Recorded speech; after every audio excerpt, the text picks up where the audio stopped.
Give-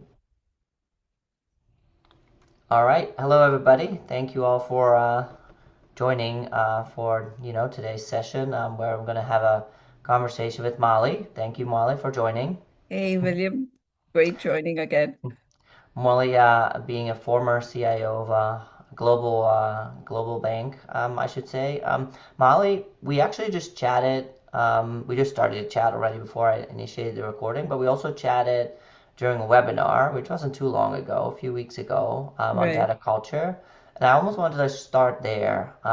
First of all, thank you for doing that. Got some really great positive responses and reactions to that. But I'm curious, how was it for you? Was there anything that surprised, anything that stood out? I think what was great about the whole thing were how we were all in this, we were resonating with everything everybody was talking about, right?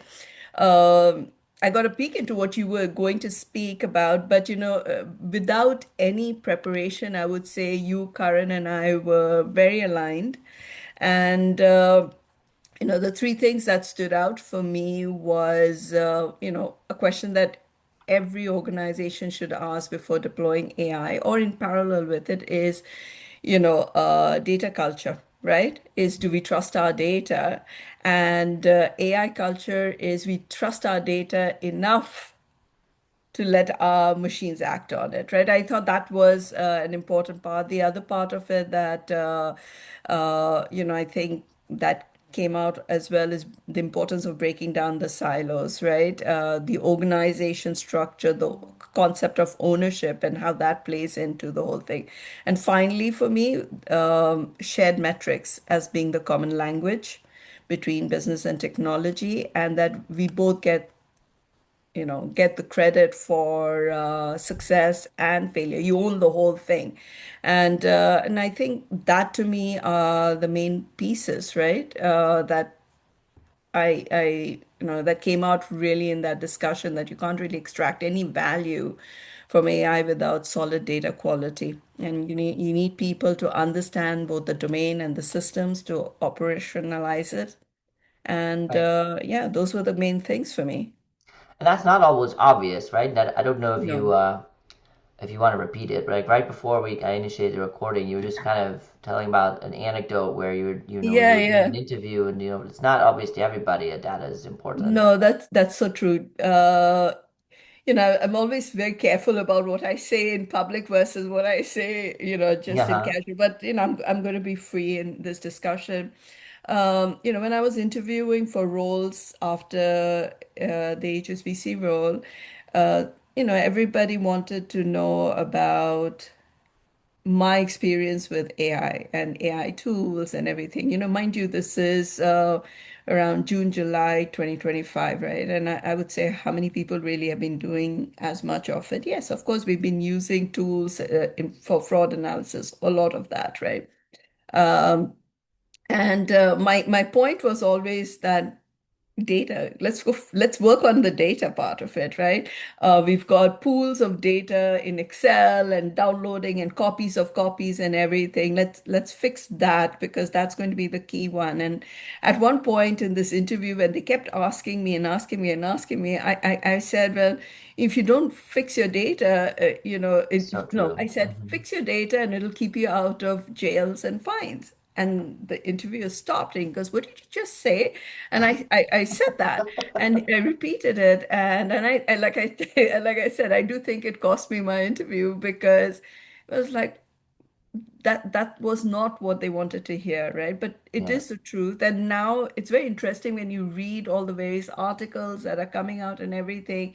The tools are fantastic. All the AI tools and all are fantastic, but it requires you to have the subject matter expertise, right? Yes, of course, I can write code and it's fantastic, but you're going to need to understand the code to debug it, right? Code doesn't sit on a shelf, it has to go into production.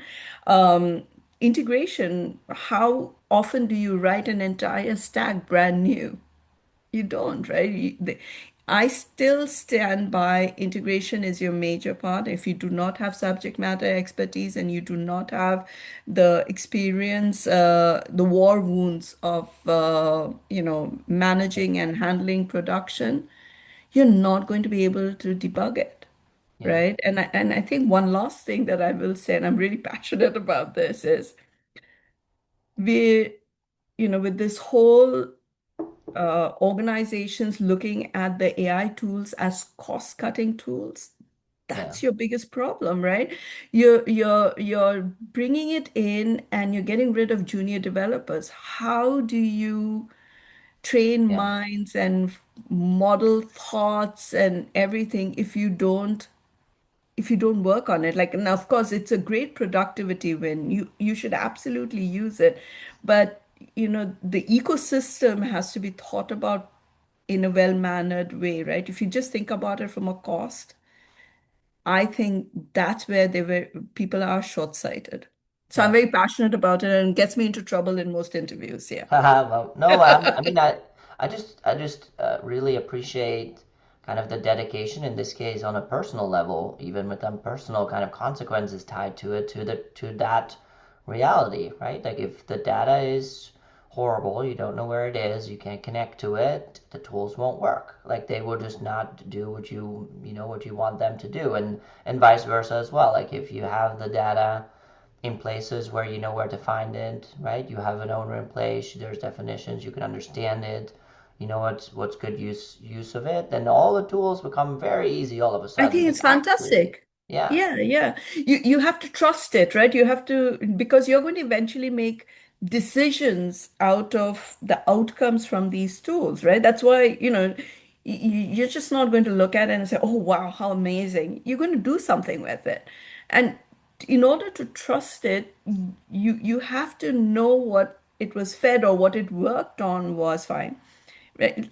I'll tell you something really simple, right? Even now, I'm doing glaze chemistry at a community mm-hmm, college, right? uh-huh, And one of the things out there that you do is you look at the molecular weights and you weigh out and you look at is the material the amount of the consistency of the material and the amounts of it going to work for the clay, right? For the heat. There are multiple parameters that you have to look at. And I use Claude a lot, right? And I'll work with it and I do a lot of research and everything with it. But I will tell you, I am on the side also doing the math. And there's a lot of times where I've found problems. Now, very few compared to the amount of value I get. But if I blindly just did whatever it told me to do, it wouldn't work, right? right, It's almost like I chatted. I was like, wait, you haven't thought about this aspect of it, or you haven't thought about the colorants that you're putting is now far exceeding the 10% it should have been at. Oh yeah, you're right. And we kind of work through it. So it does allow me to do the work faster, but it's because I'm also reading, understanding, and everything with it. Let's just say I'm an equal partner, right? And until and unless that is there, you cannot just blindly use it. So I think that's an important aspect of it. And that's why I keep saying I value the people, I value the knowledge, that's right, I value the expertise because I can teach people how to use tools. I cannot teach you the expertise that you bring to the table, the experience of understanding what will happen in production, for rolling up your sleeves and helping to solve it. I cannot yeah, teach you that. That's the value proposition you bring. And I think, a lot of times organizations in the focus of cost, the first thing they try to get rid of is people, right? And don't get me wrong, I do think you have to constantly, it's like weeding, and you have to do that, right? All of us have to manage our ecosystems and everything. But when you have a single dimension view of cost, I do think that it blinds you to yeah. to the long term. Yeah, maybe a few things to respond there, at least. So for me, I had for the longest time, I thought that this whole AI, but specifically Gen AI, generative AI, I had, especially my profession, right? We come in to help advise folks where just in the past, like a lot of a lot of kind of work is related to creating frameworks and like these Hmm. types of things that nowadays seem to be a prompt away, right? You can talk to some, and they are really able to reproduce a lot of, especially when the discipline has been around for a couple of years. But I, for the longest time, expected specifically generative AI to be the great equalizer, right? Everybody can, yeah, you can fire up ChatGPT or any other one. You have the prompt, and it will come back with the same information, the same result. But then I actually start, at least in my personal experience, I started to realize it's actually a great amplifier, right? If you don't have the experience and you don't have the expertise, because it produces content so fast, like, and if you can't detect where it's going off the track, where it's going off Exactly. rails, like you're gonna make yourself look not, increasingly, great, or you're going to make yourself look increasingly stupid. Like it has happened a couple of times, right? Where I've just Mm. seen people in different teams, you use it, they don't actually know what they or didn't know what they were talking about, and because you take this and you just put it out there, it actually makes it very painfully obvious immediately. And like even like I did a silly anecdote. I did something silly myself. Like this week, you just trusted too much. I had a tax bill that I supposedly hadn't paid because the mailing address was wrong, and so I quickly, like I do always, I fired up ChatGPT. I was like, hey, write me a note back and just say like offer some apologies and make sure that you, because I still Yeah. don't know why the address change didn't come through. And I sent a note, and it was almost later that I realized that in that note where I'm trying to address situation of incorrect address, it invented an address for me. So it was like, No kidding. but so like you have to actually take a look. You have to see what's happening Yeah. on details as well as kind of some of the broader implications.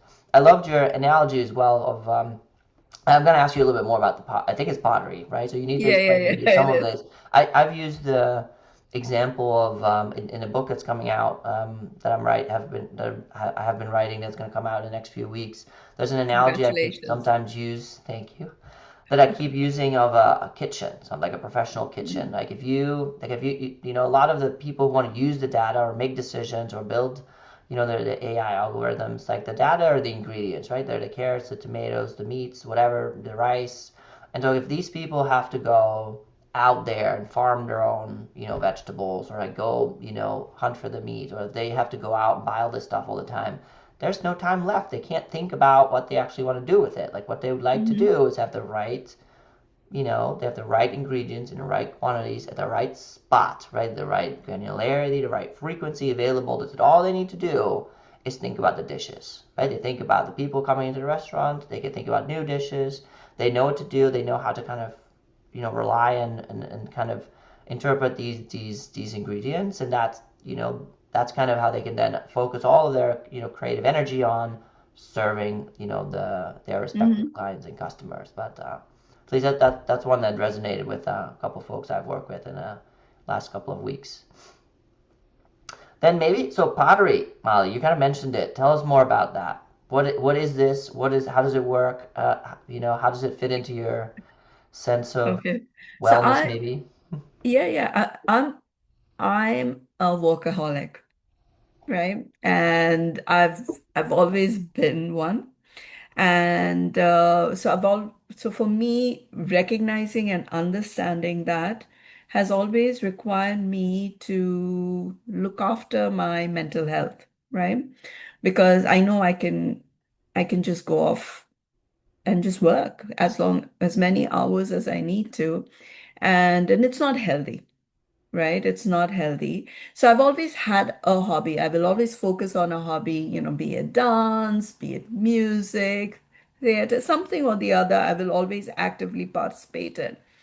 After I took on the US CIO role uh, around COVID, I think it was 2021, and I couldn't keep up with my dance because the schedules just weren't working. And pottery was something I've always wanted to do. So I had gone for a workshop and I loved it. I loved the fact that you can take clay fight against gravity. You have this wheel going anti-clockwise, and you've got this wet piece of clay that you have to bring up against gravity, right? You're bringing it up, and it required you to concentrate and coordinate your muscles, your mind, everything. That's the only time I feel, in my opinion, that I cannot multitask. Otherwise, I'm doing five things. I'm thinking about five things at any given time. And you just couldn't multitask. And one of the things that was brilliant was that, I always have these to-do lists. And I would come into the studio with my to-do list. After 3 hours of working with clay and cleaning up and everything, uh, when I was driving back, my to-do list, I would say it can wait, Hmm. So you right? have to be Because so my in the mo. mind was flushed. Hmm. And that is the important part, right? Is that you need your mind to be flushed from, constantly thinking. And you just cannot work on the wheel uh and make something if you're not coordinated. Everything is not concentrating and coordinated. It'll go off center. You won't be able to bring up the walls consistently. There's so many things happening at the same time that it was my form of relaxation. And I've always advised my teams, right? You need to step away even if the whole world is falling. You teams are so important because you've got to have, look after each other, right? Have each other's back. Somebody should be able to step away and for you to Yep. take it's all, if you think about elasticity and everything, right? It's the same thing. And so to me, I think that has been my tool, right? That has helped me right through you know, the workload that I've managed over so many years.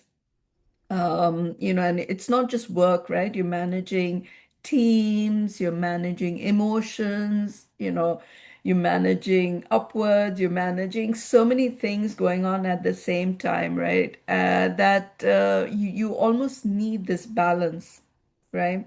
And I'll tell you something, William, that's really funny was that when I became the CIO, I had people coming and telling me, Molly, you no longer need to think as an architect anymore. You're now the CIO. You said we'll manage. And I was like, wait, what? Uh-huh. And I was, and for 2 or 3 weeks, I was trying to adjust to this new role that people were expecting me to fit. And then it was making me so unhappy that I basically said, wait, hold on. You break your stereotype, right? Yeah. I Yeah. I am going to be, I've got this role because I am who I am and what I bring to the table, right? And so all of these things that are going on in your job, pottery was my meditation, and it's been fantastic. I love it. And anything I study or do, I have to know all angles of it. So right now I'm studying glaze chemistry, Uh, where I look at the materials, the balance, and all of that on it. And it's fantastic. I just love it, right? I love it. Just looking at the multiple dimensions, understanding it, things like porcelain will expand at a particular rate, very different from your stoneware. And does the materials in your glaze, expand or contract in the same manner or not? And if they don't, then, you'll either have one or two problems. And you've got to think about all of that along with the color you want or the color you don't want, the heat, the temperature. It's amazing. And I can go on about it, so I'll stop. no, no, that's fine. So at least, so I'm hoping that are there some pots and pans in your house right now that you've been Oh, able to lots, create? A lots, lot. lots. I do participate in markets. So, I've Uh, actually got a holiday market tomorrow that I will be, selling some of my works. And there's I've discovered a very different angle for myself as well. I love drawing and carving, so I've incorporated that into my works, and it's amazing. I love it, and it's very satisfying. Of course, now, I've gathered so much of it that I do have to go to markets to sell it. I also there's this once or twice a year, there are communities that collect bowls where you take the Uh-huh. bowls and they go to soup kitchens and you give it away, and somebody maybe buy it for $1 or something, but they'll contribute and buy soups and things like that, which eventually helps the food bank. So I give away a lot of my things as well to All one right, of cool. these kind of events as well. So yeah. Maybe you let me buy one of them at some point. Oh, I hope I But well, come over anytime and pick anything you want. maybe I would love for you to have one of my pieces. maybe one thing that I wanted to ask you about is kind of these aha moments sometimes in someone's journey or career. And I don't know if this was one, but it kind of maybe sounded like one where you said you came to the role of CIO and they told you you're no longer an architect, and eventually you kind of you listened to it and then you realized. But that's Hmm. just maybe one example. But like in your career, like do you have any of these aha moments or projects that kind of really shape, until today, how you think about technology, how you think about architecture, how you think about leadership? Absolutely. The one that brought it all together for me, my biggest aha moment, right? Brought it all together for me was a core banking transformation that we did in 2017, right? What was very interesting about it is that it was something that was going on for a few years. And, this we had to come out of the legacy core banking system onto our group core banking system. There were many, many other reasons for it. Fines was the biggest part of it, but there were problems with the legacy and we had to get onto the new one. I'll just leave that as that. Mm-hmm. And we were towards the last leg of the journey, and I was asked to come in and work on the architecture of it. And I looked at it and I was thinking about it and I was like, it's massive. So just think about it, right? You're having a heart, kidney, liver transplant, okay? And the patient had to survive. There was no other choice because US is dollar clearing for the a lot of the international money transfers and everything that happens across the banks. And so therefore, you had to get it all right. And the that that was one time where I thought, I brought in this concept about journeys, what are end-to-end service chains right now, but I used to call them journeys. And my entire team will resonate with this because I spoke to the business and I said, what are the 10 things? And what I meant is, don't give me 1,000 things, right? 10 Mm-hmm. things that absolutely have to work on the Monday after the core banking transformation. And, we listed them down. Eventually it became 40 things, but it was a handful. And what I did is I had the team go literally from the entry point to the final point, right? Which is 2 days later, a batch process or whatever, right? And then I used that as a gauge to look at, did we test end to end? How far can you test, right? Like, Uh-huh. if you think about an ATM, you can't really test an ATM connecting to your new core banking system till the day off, right? Because it's, you can't deposit and then move the money over. So there are certain things you can only test up to so far, and then you do the scenario, what if scenarios, and you look at the same thing in terms of disconnecting from your legacy systems to connecting. So that it's a very, requires a lot of orchestration. And so that service journeys became the heart of the whole thing. So it was the center, the nucleus. And then you had all these things that needed to go work with it, and it all had to be coordinated, right? So a particular process would get over that night, And then you were ready to say, okay, let's disconnect, connect here, hold the data in flight. Now, because you held so much data in flight, when you would connect again, you would see a massive volume. So are you going to be Hmm. able to scale? So you look at it from multiple angles. And that became, you know, it was so interesting because you were not just looking at it from a business angle, you were looking at it from scalability, you were looking at it from, now that you got all the data in the very first time into the new systems, how do you validate and verify it, right? You do the litmus test. You don't wait till 2 days later to find out, oh, I have a problem, right? Yeah. So you had to think through all these scenarios, and these journeys became the heart of it all, right? I I had to sit in front of the global CIOs, in front of the business, and explain to them why after point rollback wasn't just not an option. You would have to I fix love the. forward.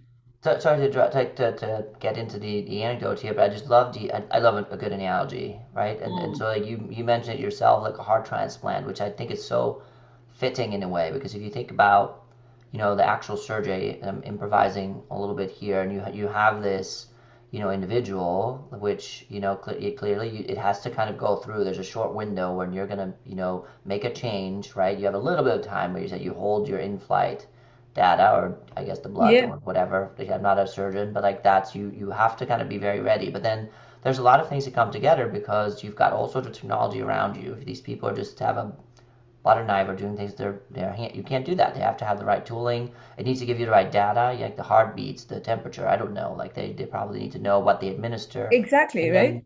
then the landscape of stakeholders, like their family around them, is like what are you, and the person themselves, like what are you gonna do to me? Like how do you do? Do I understand what's happening to me? And then also when I get back off of my anesthesia, like how's this gonna feel? Like what's gonna happen? What Yeah. am I need to do? And then How are you what going you to just react said, to it? and Yeah, I know what you said. You don't want to find 2, 3, 4 days later out that something was yeah, misconnected because, oops, you died. Right? That's not what you want. So how do you have no, a clever way of keeping exactly. the? I mean, I'm explaining your own analogy back to you, but like that seems to be a But very it's fitting 100% one. right, right? When you're looking at the journey, you're looking at it from multiple dimensions: readiness, connectivity, scalability, resilience, accountability, right? Like, what are the metrics you're going to look at afterwards, right? Your audience is varied, right? And I think that was my biggest part, right? The amount of scenario testing we did, Uh right? huh. Explaining to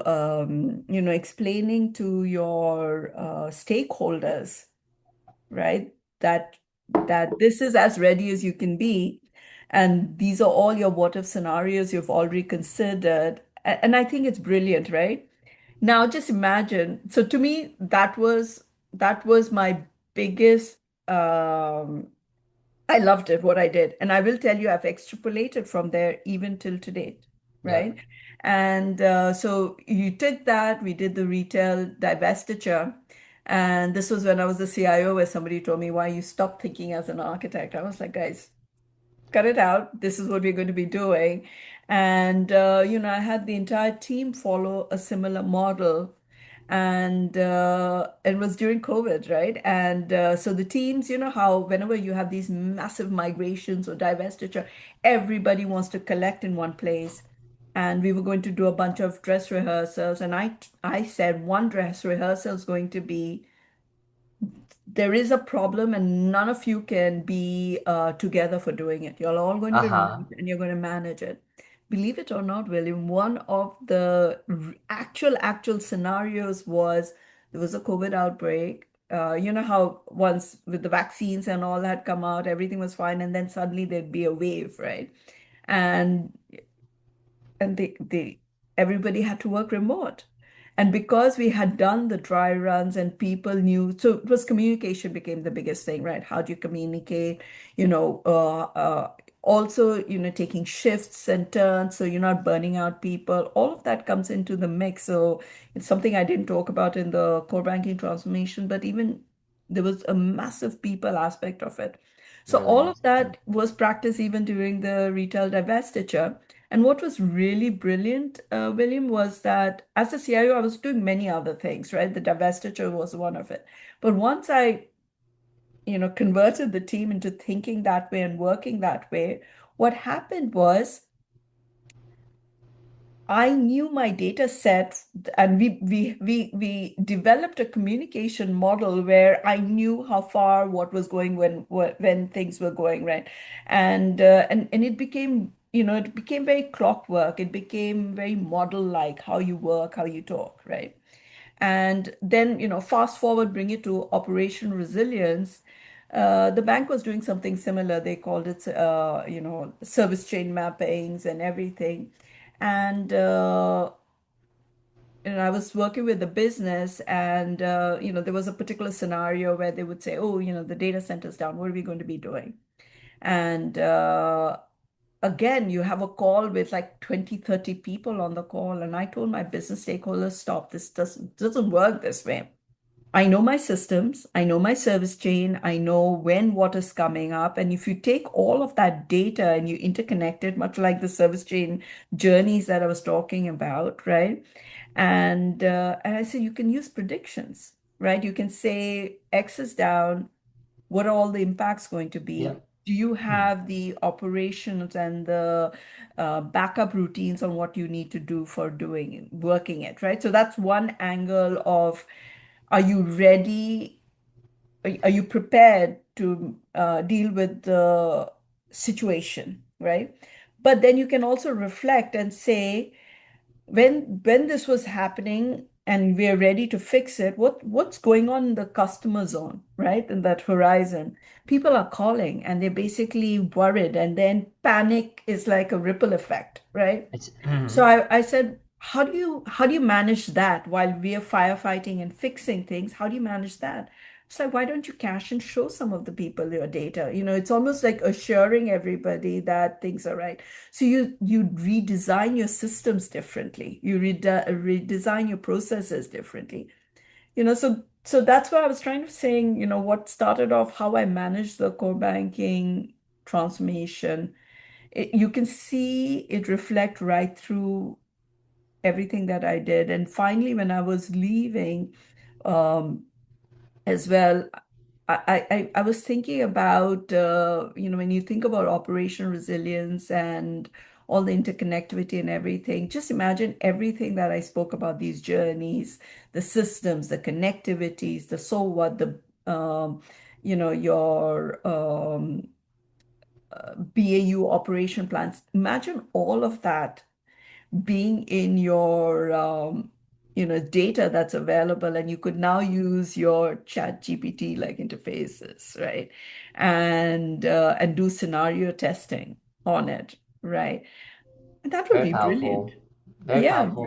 I like I like the you mentioned something about like you have something, you do something about it, and then what's going to happen. It's kind of the impact assessment part that just resonates with me very strongly because just recently again and many times before, there's something about this like data provenance, data lineage that is just oh, mm, it always comes back. I can't stop counting a number of times I've come into an organization and they're trying to figure out like, do I need to do data lineage? How do I do it? How much of it do I need to do? At what level? And then because the business case was very tough to make at the time, it's and a lot of the vendors, and when you go to the demos, like it all works perfectly, right? You connect and it yeah, auto generates a lineage, but it tends to, at least in my experience, it tends to be really kind of within a like in a certain platform or certain environment, but like yeah, outside it becomes a lot harder, right? And so, mm, but that just comes back to me always as one that's a tough business case. But then in moments like this, when something goes down or you want to change something,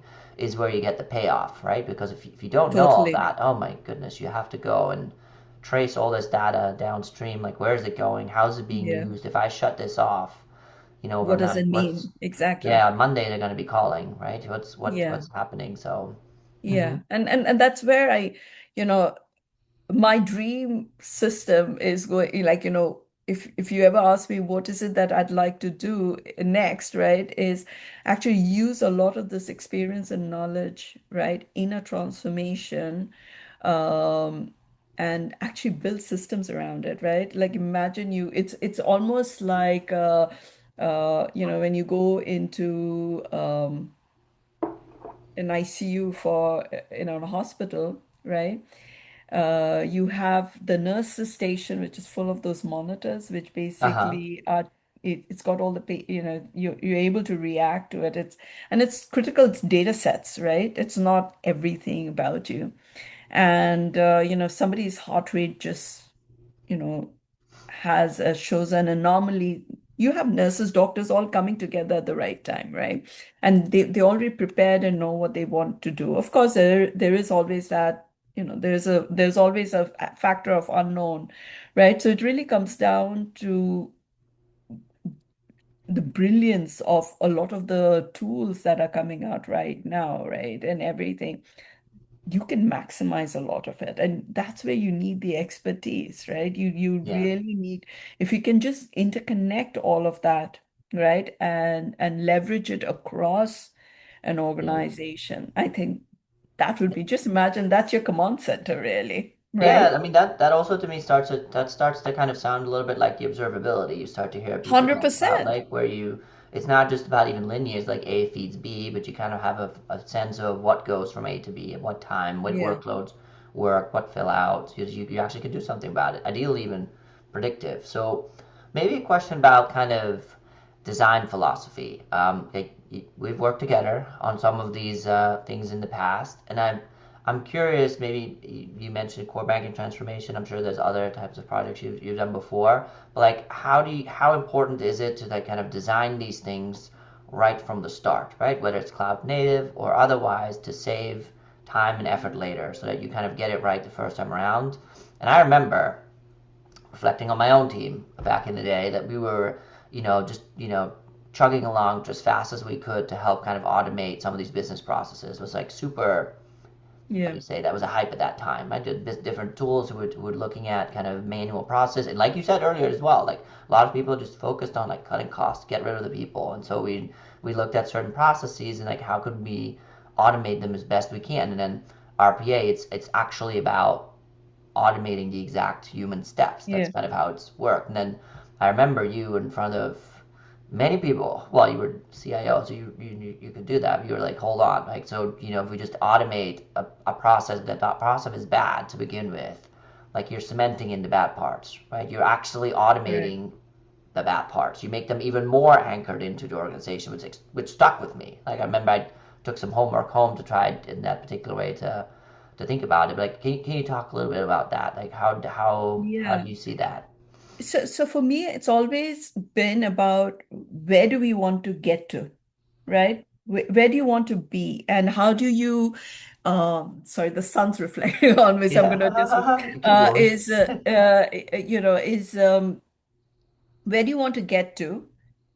What are you doing right now that can, you address the situation of today, but you address it in a way that's going to help you with tomorrow. That to me has always been my mantra, right? It's not designing for the sake of designing, but it's designing for where you want to get to, right? And that target vision changes a lot, right? But at least you know where you want to get to. And I think, for the scenario you were talking about was, so I love, process automation and and collecting the data from it, and then doing that predictability, or looking at other opportunities and improving the so what, it just amazes me, and I love that aspect of it. So I'll take a scenario like one that you were at that time when we were working on is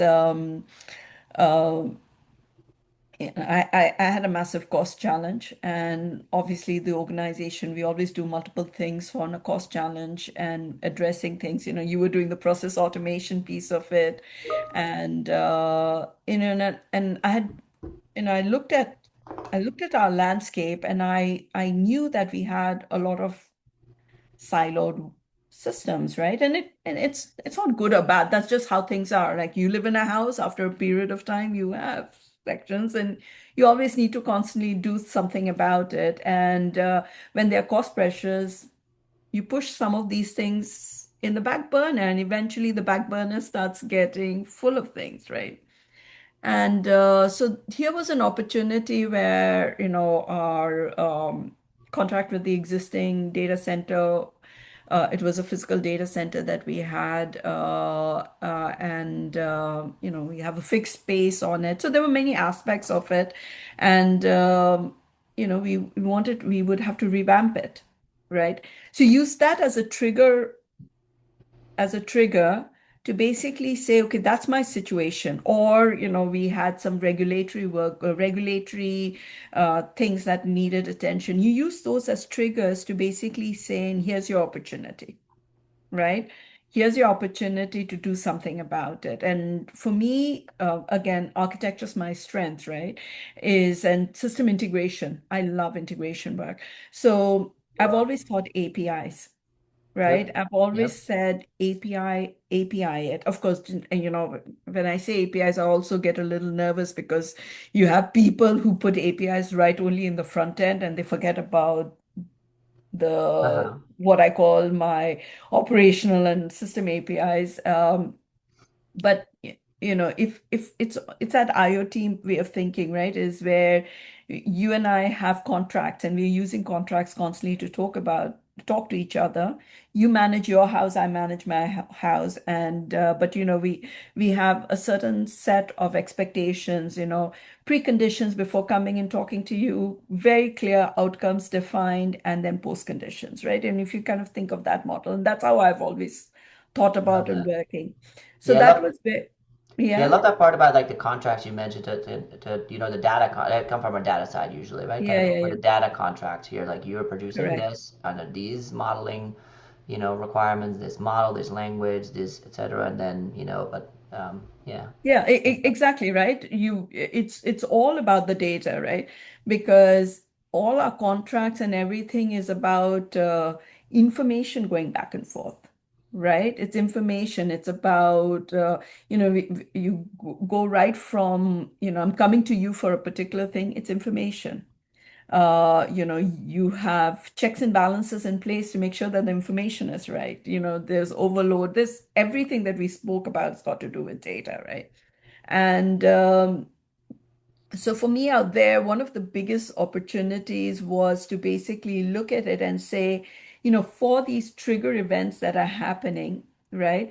How do you leverage to take you to the next step? So instead of just fixing it, how do you Yep. fix it for the I future love that. almost, Yep. right? And I think that's where I've always taken the opportunities to do it. So I put forward a business case where I basically said, listen, let's do something about the data center, let's consolidate it.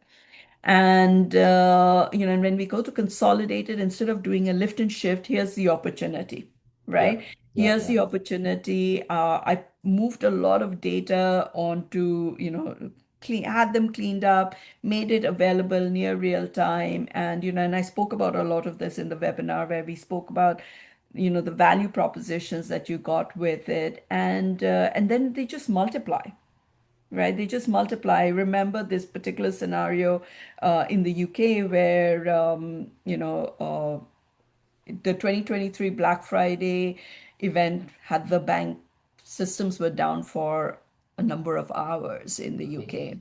and wasn't great. So there was a lot of focus on operation resilience the following year, and a lot of so people started thinking a lot about what if scenarios and everything. So one of the what if scenarios was, if there is such a situation, because you can't predict, many things happen, right? If there is such a situation, how do we show the customer their data or their transaction data or whatever that happened just before the event took place, so that they know they can access their information while we are solving the problem. So that way you're kind of taking care about the number of calls and everything. And and so obviously caching was the first thought process, right?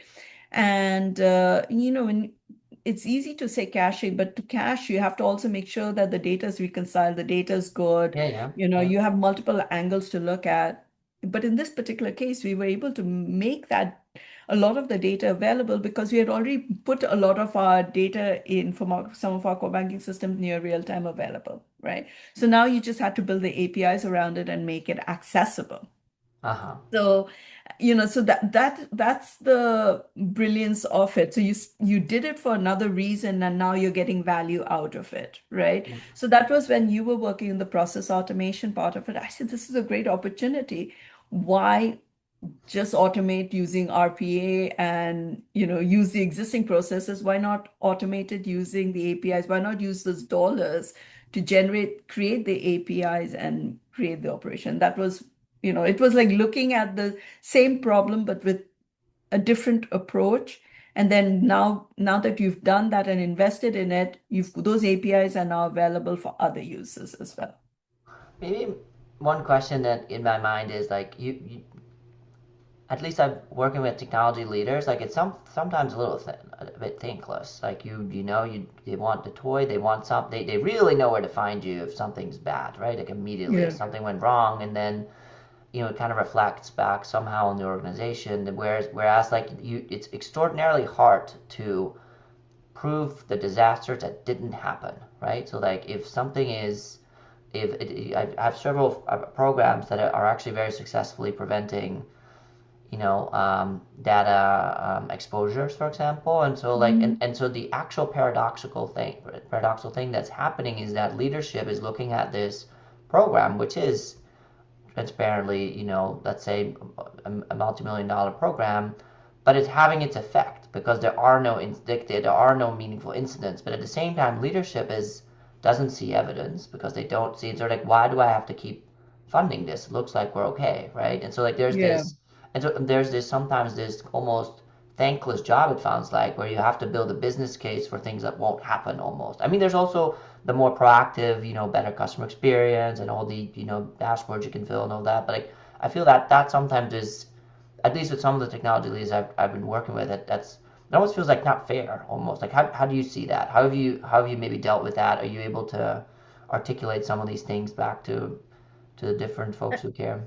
Yeah, that's why, during these transformations, or these big programs, it's important to be partners with the business, right? Yeah, Because you both agree on the metrics you're going to look at, yeah, right?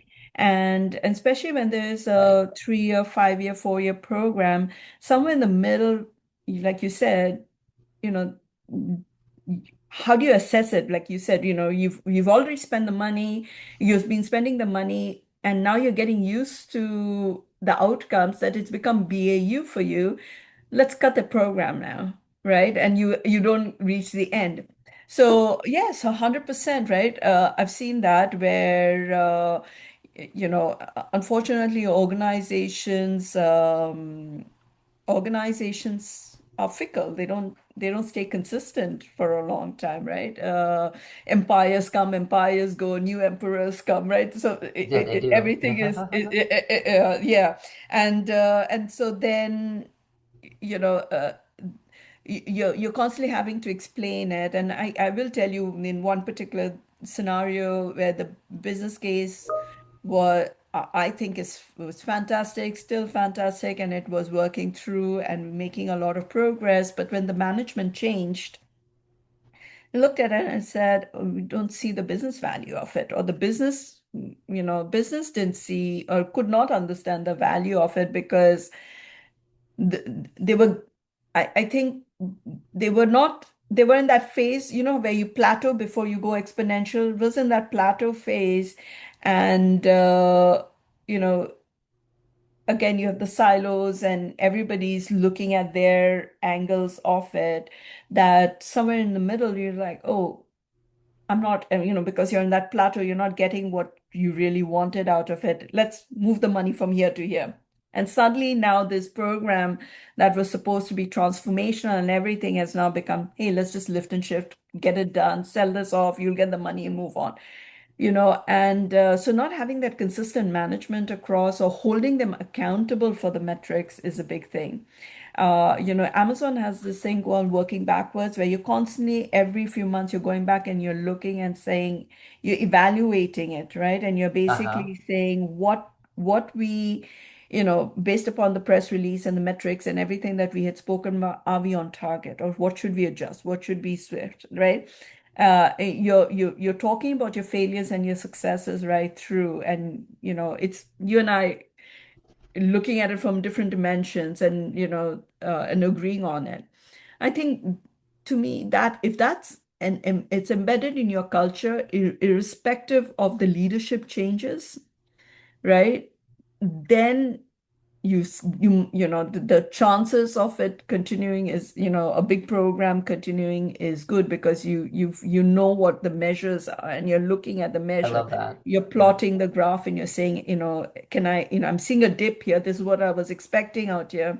Let's evaluate it and say, is that natural? Is that a factor we didn't consider? Should we continue on the journey? I don't think we look at it from that angle, because if the aspect of looking at these accountabilities and these metrics and the business case measures are embedded in your culture, and if it's very people, it's based upon people thought processes, then you bring in subjectivity, right? So your journey goes through these hiccups constantly. And in my opinion, those hiccups cost more than, the whole journey. Then the whole And it's journey. completely okay to shut down a transformation because the metrics are not what you thought it would be, right?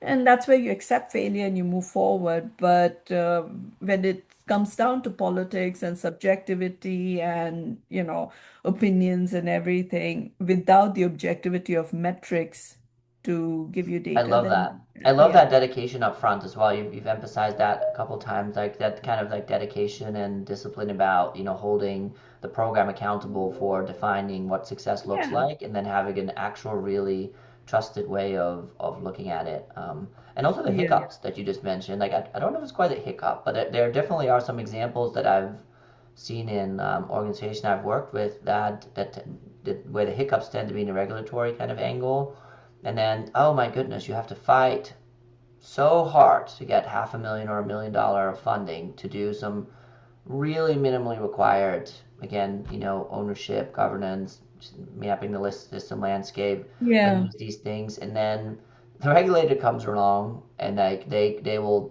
with GDPR, depending where you are, GDPR, CCPA, yeah, BIPL, like they will find you several $1 million. The actual response to these regulatory inquiries is actually more costly than the fines themselves, right? You have to get a team together, you have to respond and all that. And now all of a sudden you spend $15 million under pressure to quickly get some decent response yeah, back to these folks. Whereas if you just could have spent this in a calm, preventative way, on like how to, and then it's, exactly, right? sometimes there's, you know, frustration that kind of creeps into the, but that's, I guess that's the world we live in. Yeah, because and you said it right. It really comes down to when you cut the corners, right? When Yeah, you're doing something, you cut the corners, there is accountability, and you write down the reasons why you cut the corners, right? And you don't cut corners under pressure, because yeah, any corner that you cut under pressure is going to come back and bite you, right? yeah. And so that's why, I think I spoke about this in the webinar as well as my quadrant, where you have business outcomes, the technology, the approach, and how you're going to do it. Then you're looking at your third quadrant is to say, okay, the governance, the regulatory, and, the controls aspect of it. You have to embed that in your design, like what can go wrong, how are you going to do with it, lineage, all of that kind of comes into there. And then you have the people aspect of it that's holding it all together, right? And you know, the fact of the matter money is um, is a fixed unit, right? You Hmm. don't have an indefinite amount out there. So when you have that as a boundary format, right? That's where you have to decide what it is that you're going to cut, and are you okay with the consequences later? And so it's a risk, right? You have to weigh out your risk, right? Because nobody's bank balance is without Yeah, yeah. limits.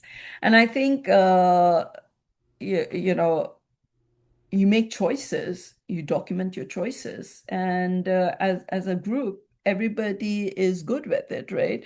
And that's again, there are principles in the working backwards that I love, that I've incorporated into my ways of thinking, is to basically say, let's get all the various stakeholders, right? Not just the business and technology, but let's get the risk, the compliance, legal, get everybody at that table, and try to break what you're going to be making, right? So you basically say these are the 20 things that absolutely have to work. Now, of them, which ones are we okay to take a risk of not having, right?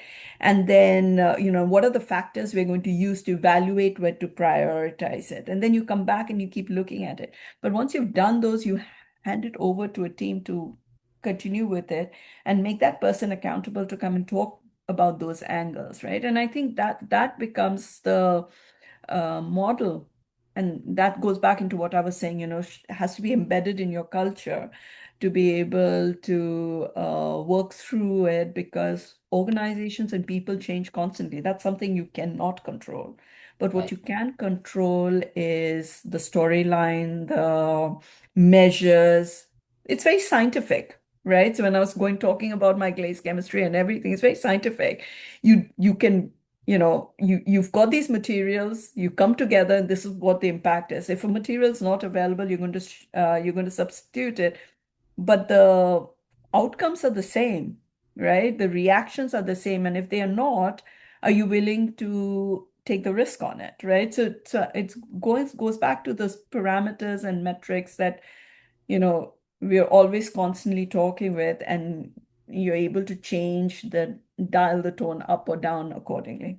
Maybe one of the things you can control to some extent is sometimes enterprise design, right? And so like maybe one question, if I could almost take you out of reality and into kind of a hypothetical, nice world, where we're building like a new company today. We're designing its Hmm. data and tech architecture from scratch. It's kind of this ultimate greenfield dream. But like, I didn't, that will never really be the case. But to the extent that we just go with the scenario for a minute, like, what would you do differently compared to traditional enterprises? Do anything come to mind that you would try to really design in when you really have the chance before you go live and before you everything happens? What are things you would try to make sure are in place? Oof, such a big loaded question, right? I know. I think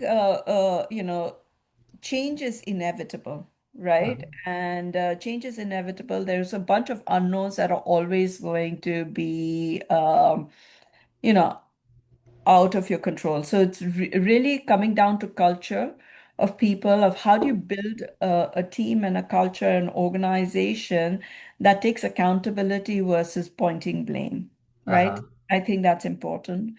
Then the second thing is, understanding why we're doing what we're doing and how do you measure it, right? So that way, what happens is you're constantly able to evaluate whether you're staying true to your mantra, and not that it needs to be cast in stone.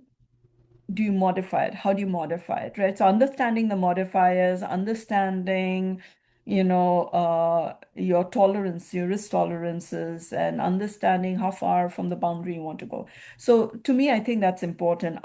Understanding why you're doing what you're doing and how you're going to evaluate it, right? Building a team and a culture where you're partners rather than pointing fingers. I think that's an extremely important part of it, right? Because, like I said, organizations change, people are subjective. Something has to be objective, right? And so, therefore, the culture to me is an extremely Love that. important. important part of it. I think to me that's foundational.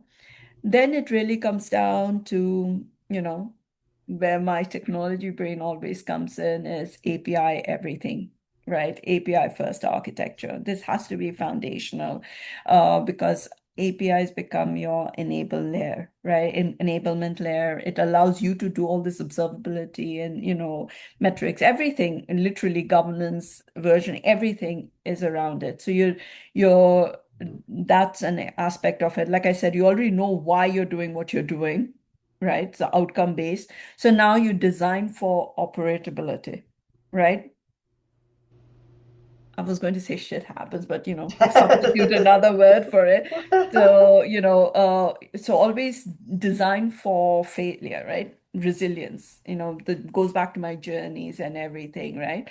Um, so I think those are my main parts of it is so if we look at it, culture, what's our value proposition? What are we doing? Why are we doing what we're doing? How are we going to evaluate ourselves? Okay. What does fantastic look like? What does good look like? What's okay look like, right? So you kind of come down to what are your core pieces, right? That's important. Building an environment or a team full of with the culture of accountability versus pointing fingers, right? Because a journey when you start, right? You're going on that big vacation, everybody's super excited when you're planning, and then you get to the airport and the planes are delayed or something or the other happens. So what's the first thing you do? Like, you should have never chosen that. We should have Yep, always, yeah, right? yep. How do you change that, right? Because, or, give everybody 10 minutes to went and get it out of their systems. All right. And I always did this, right? We're going for a meeting and, something's happened. I give the first 5, 10 minutes, just get it out of your system. I'm not going to judge you, just get it out of your Get system. it out. Yeah, Now, yeah, now yeah. that you've done, let's now think rationally, right? What are we going to do? How are we going to do it, right? So I think what happens is there's always a lot of excitement when you start something. Then you get to that plateau mode. And that plateau mode is the most important mode, I in love my that. Yep. opinion, right? Because that's when you forget, like, hey, why are we doing what we're doing? And that's why that comes down to, you know, what's our journey, where are we, how are we at it, and everything. So that manages the plateau mode, right? And then you have that exponential mode. In that exponential mode, um, for you to get exponential, many things can happen, right? Things can fail drastically, right? Or you can ride the wave, or you've got to switch the metrics, change the outcome. You've got to do something that last mile, right? Is also another critical. That's where culture comes in. Culture is I the love most that. important at that point of time because you're under pressure then. So excitement, plateau, and then this, extreme I, condition that's going to happen. And yeah. culture is what will succeed at that point of time. And you will see a lot of times organization gets into this blame mode. They switch people, move people, and that last journey is disrupted, and suddenly it costs the Oh yeah, the organization a change. lot. Yeah, the Yeah. change costs are gonna be huge. Like if you're at your analogy again, the airport, and you're gonna just the people are like, I'm not gonna go anymore. I'm gonna go, and then they find out like if you go away now, you got to plan everything over again before you Yeah. know. From like the taxis to like going back the other day, it's like all of a sudden you're going next year. You're not going at all. It's gonna be very expensive. And so how do you, I also love. Or Hmm. Or, you decide, William, that you're not going to go with this group of people. You're going to go with five other people. And just imagine, Oof. uh, Yeah. again, you're going through that same model again of excitement and then realizing, oh crap, I don't quite like what this person is saying or doing. And then, so now I've just pushed you back to somewhere in the beginning that you're going to then go through plateau and all again, right? So, and I think that's where organizations struggle. And it goes back to again, right? What are your measures? What is going to be the way we are going to evaluate each other so that if it's not a William and a Molly and it's person X and person Y, because people change constantly, that's accepted, right? But your whoever it is held accountable for the outcome and the measures, and you're able to have a discussion on the outcome and the measures, right? And I think that scientific aspect of working is a very I important love that. Yep. thing of it, and the culture, right? Understanding the dial so that you can now say, do I dial it up, dial it down? What do I do about it, right?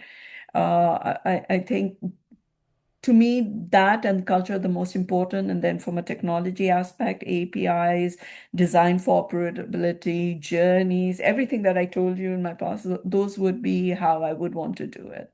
I love that. So even though like the question was kind of initially about kind of enterprise design the architecture in a greenfield situation, and obviously you did mention API first, kind of mindset, and you already mentioned that first. Like I love how a large part of your answer went towards I want to make sure I'm instituting the right culture because stuff is going to happen, right? It's like how whenever that does happen, how do I make sure we don't get off tracked, indefinitely? So Yeah, I think we're data culture, change management, some of these very like it's about people at the end of the day, right? So that's very 100%. like I love how you emphasize that.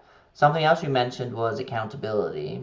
Um, so one question that I have maybe related to this is accountability specifically for data, like Mm, data ownership in practice. Like I can't tell you how many different times we came into a new organization or business unit, division, regional team, etc. And then people would complain about data. But then mm, specifically, like, we don't have an owner for the data. We don't have yeah, data ownership. So I'm curious, how has that ever played a role in your kind of journeys and your situations? How did you 100%. approach it? Yeah.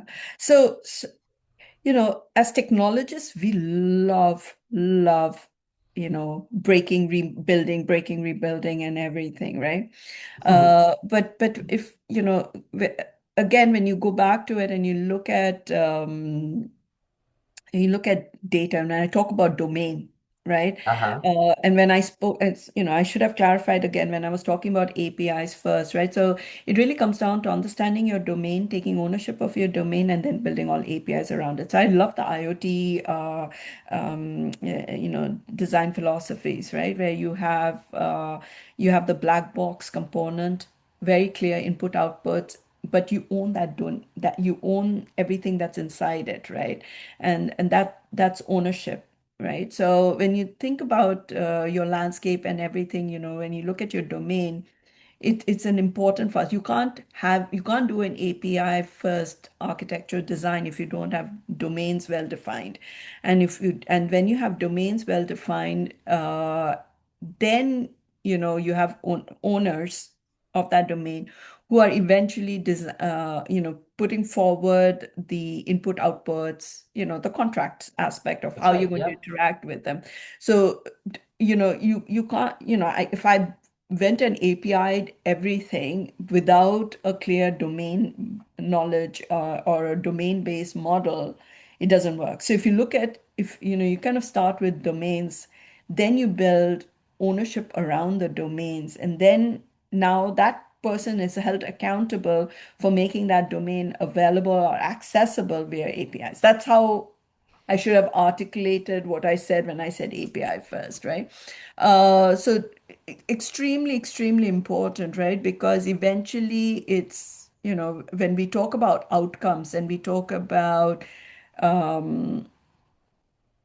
how we're going to measure and everything, it's always based on a certain set of factors, and these factors tie down to your domains, right? So extremely, extremely important, right? There goes down to your lineage, your, That's right. how you, Yep.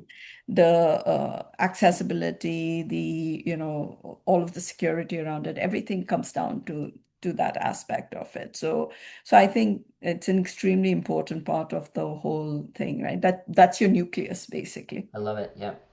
Um, I also appreciate I think the connection to which I think now is probably 20 years or older or the discipline or the science maybe behind domain driven software engineering, which is what you're saying is like so like a lot of the language like the code you create like needs to reflect how the domain Mhm. operates, right? And that is not always across the enterprise one and the same. Like you have different domains, Yeah. and some of the software needs to be reflective of the understanding and how people act and transact in a given domain area.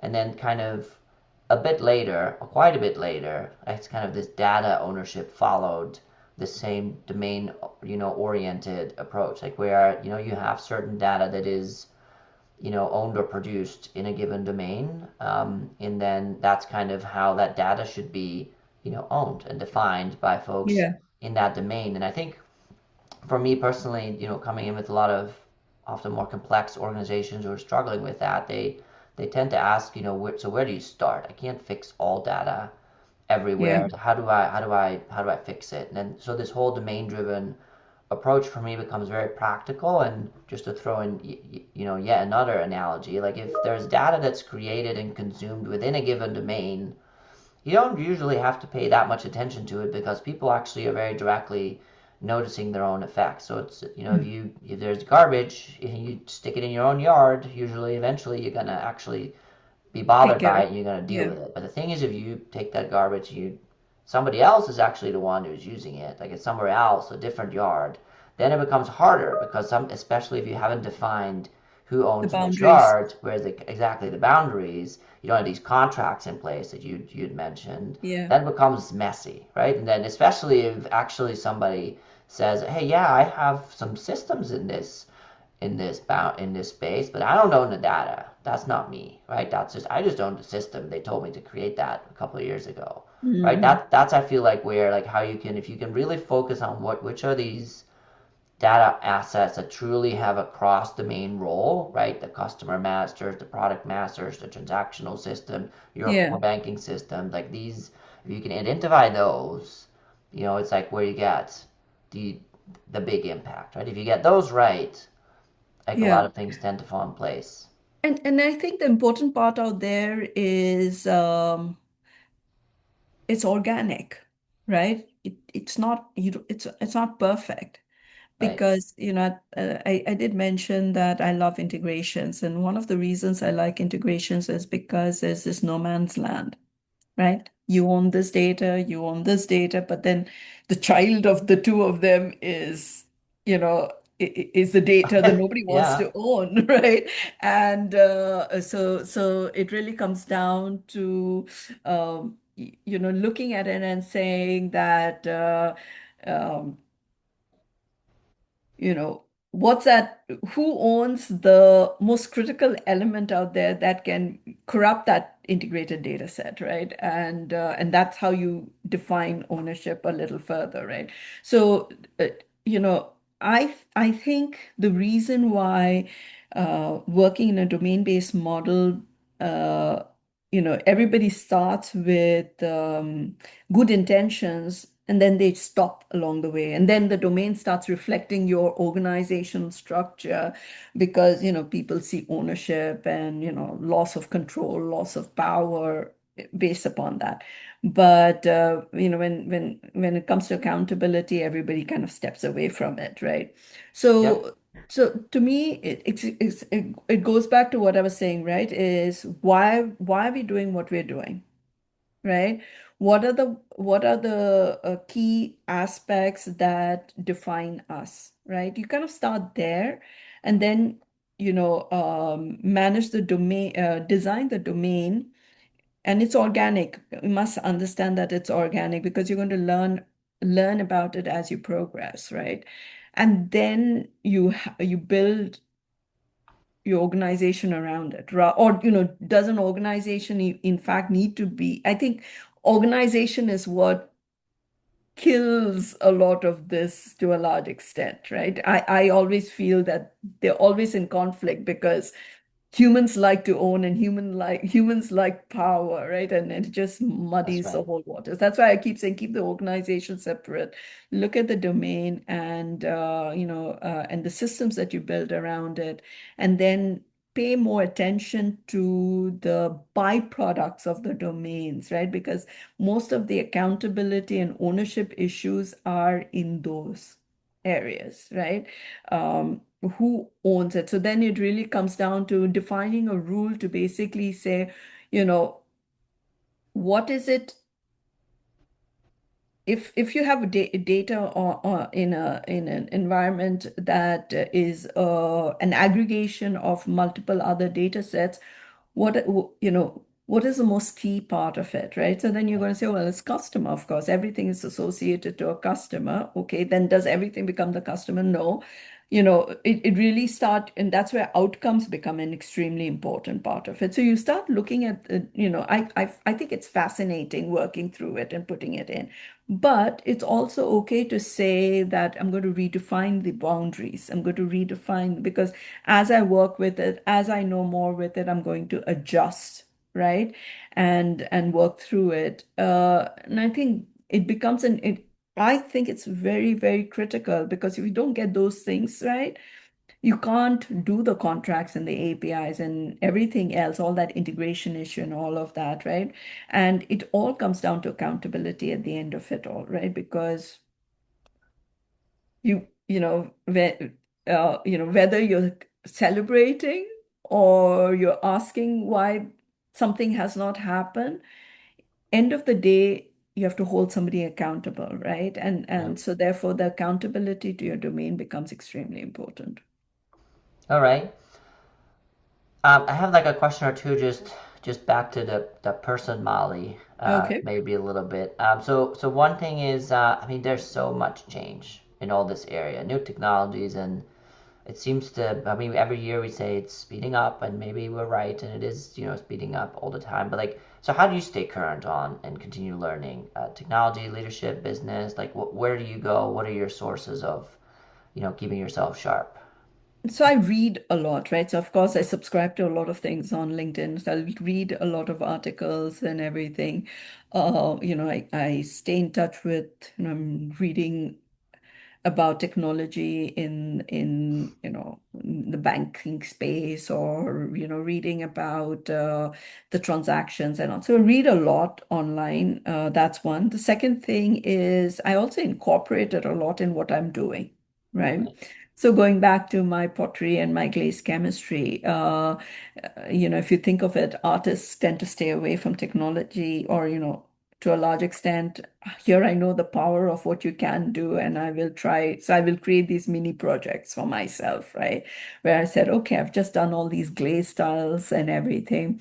Now, if I take pictures of them and I use the images to look at the quality aspect of it, tie it to the ingredients, tie the ingredients to, the clay body it's going to be working on, what can you predict about it, right? And how do you kind of take that forward? So that's something that I will do. So I'll do little programs, projects. I don't play around with technology just for the sake of it Uh-huh. because I have an attention problem. It gets very boring very quickly for me, right?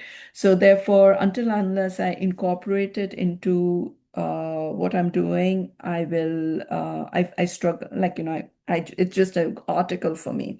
The other thing I do a lot is on LinkedIn, there are a lot of these tutorials, right? Little Uh-huh. quick thing. So this whole thing on MCP had come out, right?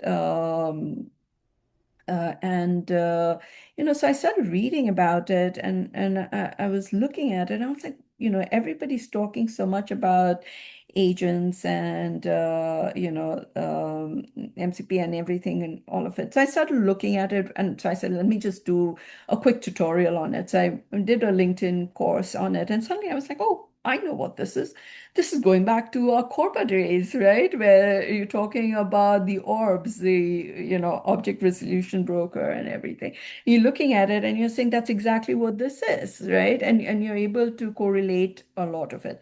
So I study, I do quick trainings, I will do a little project to make it real for myself. And the most important thing, William, that I have understood where based on, I've been working for many years now, and is that it's all tied to the same foundations. The Uh-huh. same fundamentals are the same, right? And we spoke a lot about those fundamentals in our call today.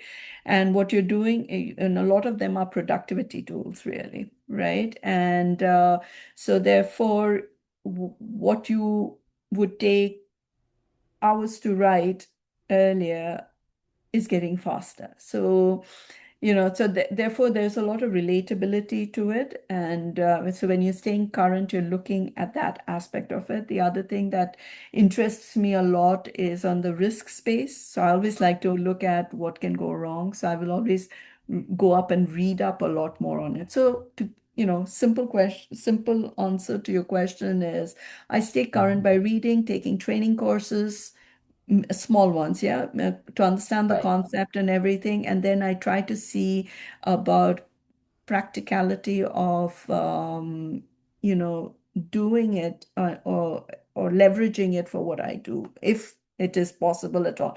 Right now, I'm not working, so therefore, I look at, like I said, I just made glaze chemistry a technical project for myself as well. Excellent. All right. Final quick question. Molly, what's up next for you? Is there anything you're excited about? Hmm. So I am, there are three things that I'm looking at. One is, of course, technology advisory. So I've established a little consulting company for myself, and so I do Very cool. do technology advisory calls and everything.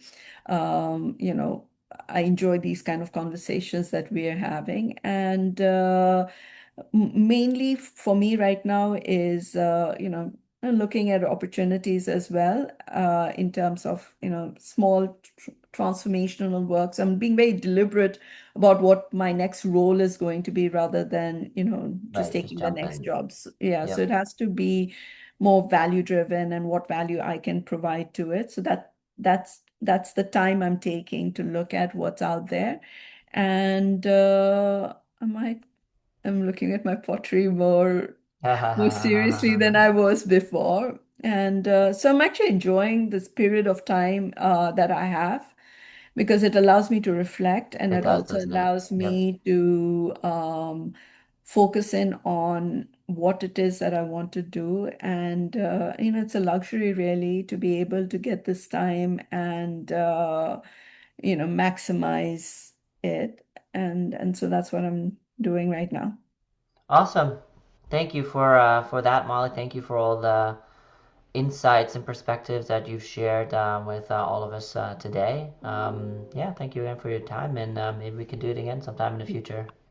I love that. Thanks so much, William. It was a lot of fun. And, I enjoy our conversations. And, I think we both of us we kind of think similarly. And Hmm. so all of our conversations and all become extremely interactive. And I can never stay to script. So, Very my good. passion for a lot of these things come out a lot in my responses. And Absolutely. I look forward to collaborating with you again. Wonderful. Thank you again. Thank you. Bye bye.